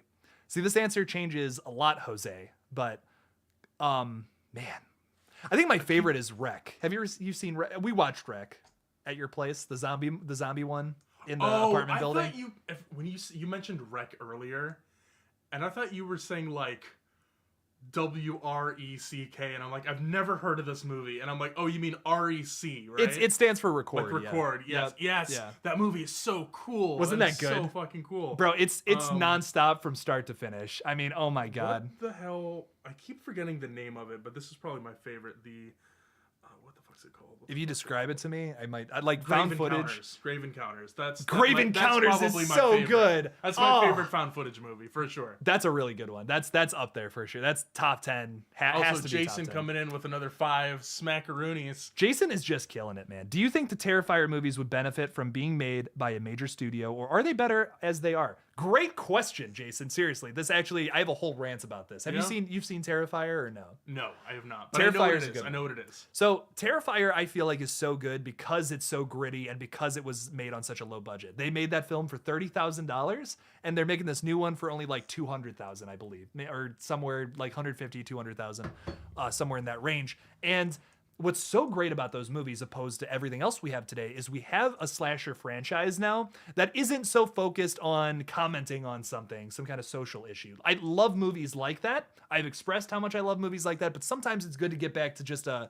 simple, fun slasher flick with really good kills and a great horror villain. And that's what the Terrifier films are. It's very classic. It's classic, yeah. Mm-hmm. It feels nostalgic. It feels like something that should have came out in like the late 70s, early 80s, and that's why I feel like so many people are attracted to it. Hell House is also great, Belzora. I'm sorry, mid-rant, that's a top 10 for me as well. The first one, the sequels are trash. The first one is phenomenal, but the sequels are just unwatchable. I couldn't believe it. I was like, this is the sequel to this amazing found footage movie? Jesus. But to answer your question, Jason, I think I like it better, the fact that they have to work with a smaller budget. Movies like that are always better. They always are. The smaller budget movies are just always, you have to put more work into them. Because at the end of the day, if you cover up your tracks with digital effect, never gonna look as good as if you actually put the time and effort into practical. It'll age worse. And we see that nowadays. You go back and watch some of those like early thousands movies, and they have not aged well, dude. Nope. A lot of movies that rely on that are not great. So I don't know. I think the fact that they're made by Damien Leone, it's his vision too, which typically when you have one or two writers, that's the best way to make a movie. Too many cooks in the kitchen will ruin a stew, as they say. Have you, this is a side tangent, but have you seen Too Many Cooks? No. Too Many Cooks. Such a banger. It's a horror short film. Okay. Yep. Interesting. And it's an intro to a fake show. called Too Many Cooks. That is the entire basis of this horror short, and it's so good. It's one of my favorite things. About like a lot of old movies I grew up with that have digital effects are kind of starting to show their age. Like for example, Jurassic Park, a movie that I've said for a long time that I still think the CG holds up. It does. I think, it does hold up during the nighttime scenes.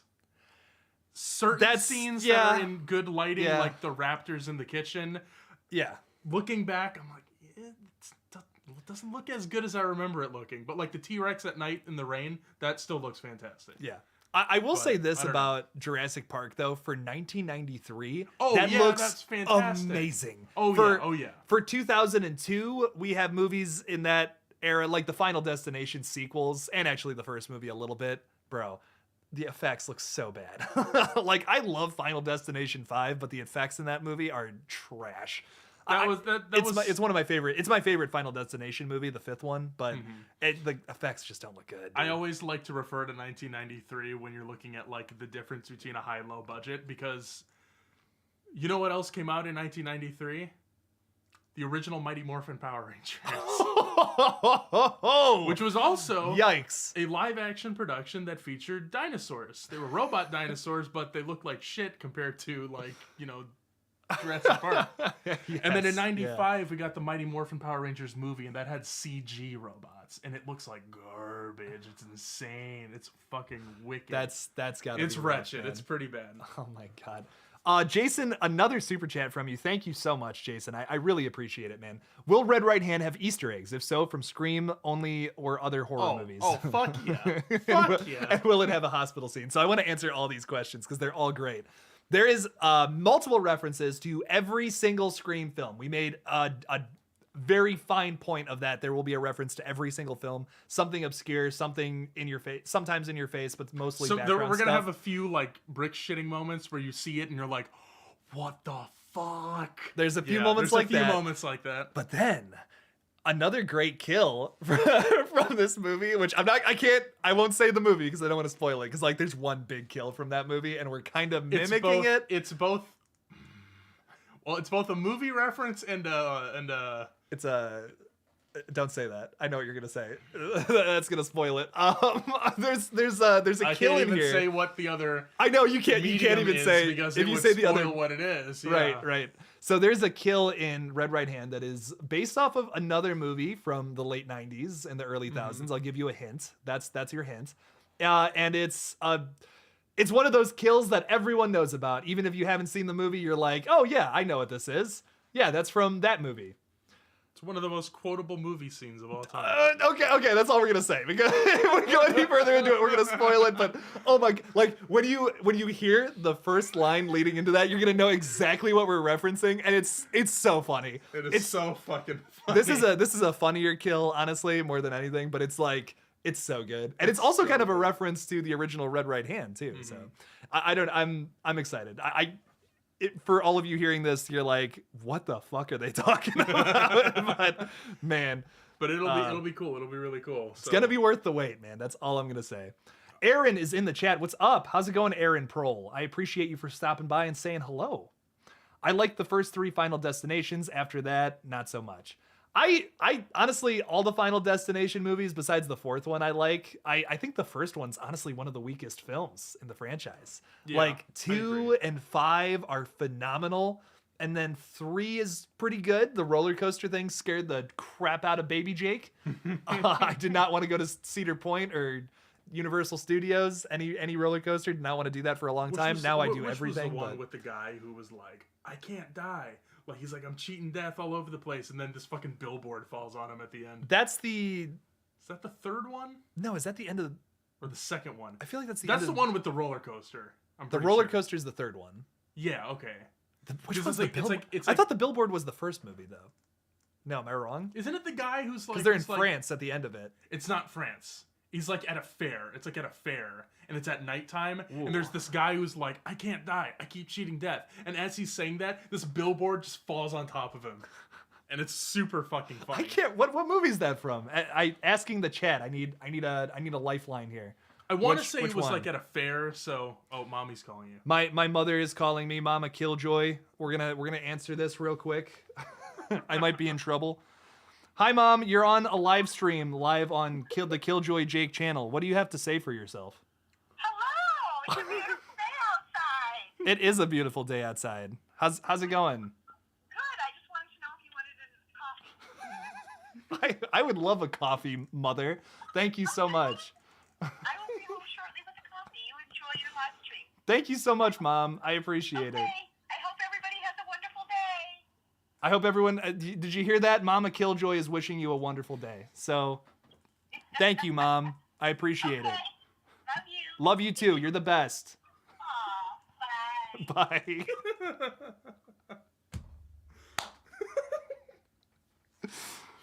So yeah, there's that. Quality content. Oh no, the goth dude. No, that's the end of one. They're saying the end of one. That's the end of one. No, it's right. He was like a goth guy. He was like this edgelord guy. That's 3. That's 3? So Belzora says that's 3. Because I remember it was like at the same carnival where the roller coaster was, and it was at night, and he gets killed by a billboard, and it's like just like this comedy kill at the very end. Oddly enough, 3 is the one I'm the most unfamiliar with because that was the one that scared me the most. So I've only seen it once. Like, that's one of those movies from my childhood that still scares me. Like, that one still bugs me. There's a lot of nasty deaths in those movies. Dude, the beginning of 2, like the whole opening sequence, the log going through that guy's face. Oh my God. Oh, I love those movies. The opening scene of those movies are all good. Like, even in 4, I even like that. The NASCAR shit. It's digital, but like it's still pretty cool. The one at the movie theater where like the girl's leg gets caught in the escalator. Which is that 4? Which one? That's like the ending scene of one of them, right? I think so. Man, I have not. I've seen like 1 and 2 a shit ton, and 5, but like 3 and 4 are the ones where I'm like, I have not seen those the most because 3 I was scared of, and 4 gets reruns on TV like all the time, and it's annoying. That's the only one I own. I have to buy all those movies, man. Yeah. They're good. 5 is the one that I was like, I'm gonna definitely watch this like a million times over and over again. I love 5. I don't know what it is about that one, but the twist, which I won't spoil if you haven't seen it. I've seen it a bajillion times, so yeah. I don't know what it is, but that twist got me. Like, it got me so bad the first time I watched really it. Cool. And it's like, no! You're like, oh my God, when you see that in Final Destination 5. Oh, it's so like, it's heartbreaking. You know what I mean? It's like, oh no. Jeez. Yeah. So, moms are awesome. I love my mom. Mama KillJoy. Oh my God, I hope she literally has the best day ever. Thank you so much, Belzora. I appreciate that. Keith, if you want to see a scary movie like Unfriended, watch The Den. I love The Den. Oh, The Den is such a terrifying movie. So gritty. That's the grittiest found footage movie I've ever seen in my life. That is the Texas Chainsaw of found footage films. I love The Den. That is such a scary fucking movie. Oh, man. If you guys have not seen that, highly recommend it if you're a found footage fan. But let's get back on track with some Scream 6 stuff. I know we've been live for almost 2 hours here, so we're probably going to end it soon. But if there's any last minute Scream 6 questions, which we have one from Dr. Andy, says, will Sam be back in Scream 6? Yes. Probably. That's not like confirmed, but like, come on. They're not going to restart the story for Scream 6, I don't think. That would be bizarre. So what's her face? Jasmine Savoy Brown has already talked about like coming back for 6. She actually has already talked about. She posted a picture with her and Mason Gooding, who plays Chad, and she said, "What if one of us dies in Scream 6?" So like they're coming back. Yeah. I think all the surviving characters of Scream 5 come back for this new movie, and hopefully some surviving characters from the past, like Kirby Reed, Stu, maybe. I don't know. Question mark there. So, do we got any more questions for Red Right Hand or the Kickstarter? Because those are things that I can answer. This man can answer a lot of technical questions with the Kickstarter that I might not be able to. So, of course. Maverick says, "What's up? Sorry I'm late. It's all good. You made it, man. We're about to end, but also people were asking about the VHS tier and how many are left. There's that was one of the most popular ones so far. We know that. But yeah, you can get a VHS of Red Right Hand at the $100 tier. And you get a bunch of other rewards too. It's not just the VHS. You get like a bunch of the previous rewards as well. Yeah. How many are left for that? There are only 6 left. So if you for real? If you want a VHS, you got to act fast. 6 more people. get on it. 6 more people for the Bowie knife tier with the VHS. What's some of the other stuff you get with that? Well, Matt? you get thanked in the credits. That's one thing. Downloads for this movie as well as the proof of concept. You get an HD download for that. That's 3 things so far. You get a digital copy of our screenplay. You get some digital posters. You get exclusive Discord channels. You can talk to the cast and crew. You can play games with us. You can watch movies with us. These are all things. Q&As. Q&A. You get the digital soundtrack, and of course, you get the tabletop RPG, a 6-page mini RPG written by me. You get more things than I have fingers on my hands. That's pretty awesome. On top of a physical VHS, a super limited edition VHS. You get all that stuff at the Bowie knife tier. So go for that. Act fast while there are only 6 left. 6 slots for that left. We still have plenty of posters and pins left. So those are the posters are the $35 tier and pins are the $45 tier. So if anyone is interested in those pins are sick, by the way. Oh my god! Like that's one of the things I'm the most excited about. Like that and the VHS tape, maybe. The poster's pretty damn cool too. But like the pins and the VHS, these those pins are the 2 I'm things super excited I want. about. Again, the pins are going to be the little ghost face right here, so you'll get a nice enamel pin. Are we not doing the devil one? We can't do it yet. Oh, But okay. If the movie is successful, if this campaign's successful, we want to do a merch campaign. We make some T-shirts, we make some fun apparel, and we want to do the where is he? This guy right here, the devil one. That's going to be the pin for the second campaign, but only if this one's successful. Yes, and I am launching a line of merch real soon. Me and Matt are working on that a little bit today. So that's going to be another thing. If you can't support us now, you could support us in the future with our merch website. Exactly. So, and even if you can't support us now, do share this around with people who can support us. Anybody, friends, family, anyone who you think would be interested in seeing this movie happen, horror fans, share it around. Every dollar counts. We're about 26% of the way funded, so we have 22 days left. So plenty of time. Plenty of time to get there. Plenty of time to get we do there. want to get to 50% by the end of the weekend. That's kind of our goal. We think we can do it too. I think honestly we can do that. We're gonna go nuts advertising, so hopefully we get there. Keith says, how far along? Yeah, how far along you are along to 5K? We're almost there. We're gonna get there. And this is a great another thing from Keith. He says she is filming Yellow Jackets in Canada right now, so that would work because that's where they're filming the new one. It's also basically Nev Campbell's backyard, so like to film this thing in Montreal. So that's another big reason that she probably will come back. So I don't know. I mean, I think it's kind of a genius move to do that, to make it in Canada, to bring back all these characters. It wouldn't be that hard. So I am going to have to go to Canada. Maybe you could tag along too sometime next year.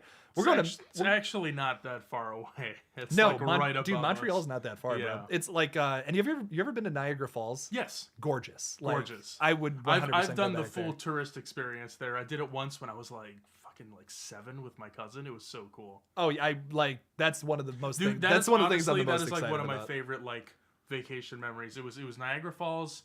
We went to all the attractions and stuff that they had. It's nice. kind of like a mini theme park that they have. Yeah, there, on the Canada side, yeah. There was this indoor water park at our hotel. We stayed at this really nice hotel. They had a Super Nintendo there. It was fucking cool. We had a blast. That's what gets you to the 4-star to the 5-star. If you have a Super Nintendo in your damn hotel. We went to this restaurant that was up on a fucking it was this restaurant, and it was I think it was a Hard Rock Cafe.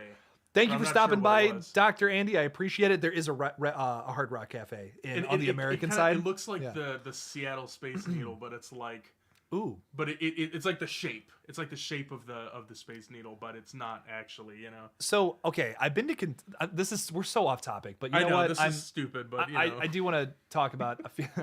Hey, you know what? Weird shit. They are filming Scream in Canada. So thanks for stopping by, Carrie. I appreciate it. Next year I'm going to do a Scream 6 locations video. The one to look forward to though is, unfortunately, I had to cancel my California trip because we just don't have the time or the money. So you guys will see a Scream 1996 locations video soon, but just not now, unfortunately. So I was gonna do it now. I was going to actually have Zoe in it. If you watch Zoe Crawford, he lives out there. So I do want to do that eventually, though. It's gonna happen.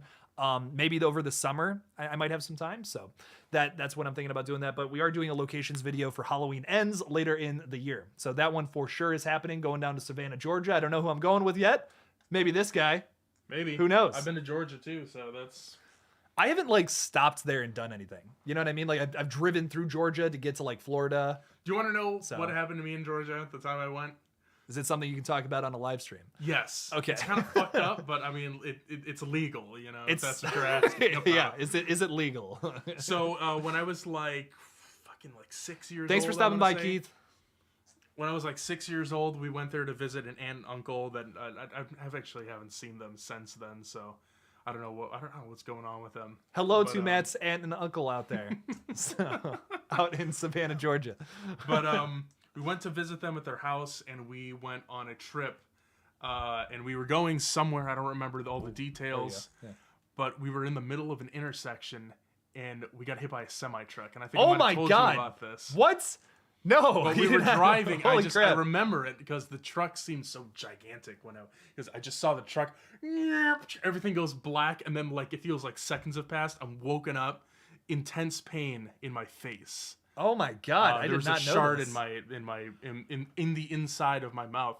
I don't know if I can show this on stream, but there's a little. You can show the inside of your mouth. There's a little cut here. Oh my god! I don't know if you saw it or not. So you like lived through Final Destination, essentially, is what you're telling me. Pretty much. I'm shocked that nobody died.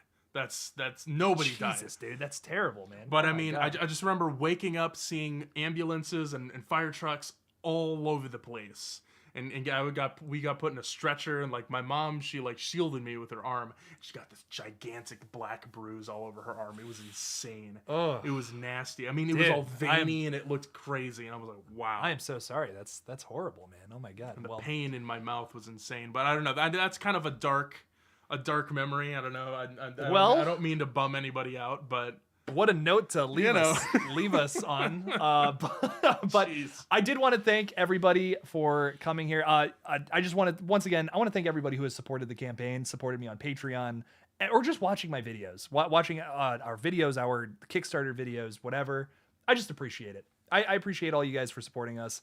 No matter what happens with this campaign, I'm super appreciative that I have some wonderful people out there that support my content. So thank you guys all for that so much. Can't wait to get this Kickstarter going, and we are going to have so excited to make this movie. So. Yeah, I am literally so excited. I have not been so passionate about something in my entire life. I think this is weird. Super confident in the script too. Like, oh yeah, we've been working on it for like 3 months, dude. Like, and it's good. If we can at least meet the goal on Kickstarter, we can make this thing happen. We can make it exactly how we want to make it. Yeah, if we had some of the stretch goals, we could do some of the bonus stuff, like the cameo thing we were talking about. We really want to do that. There's some other stuff that we might not be able to do if we don't get the stretch goals. But if we do at least make the 5K, we can make this movie happen. So I just want to thank everybody for the support and the conversations. I love talking about all this stuff, about Scream, about horror films, about the Red Right Hand, everything. I just want to thank everybody for that. So thank you guys. Peace out, Kimberly. Peace out, Alex. Peace out, Moses.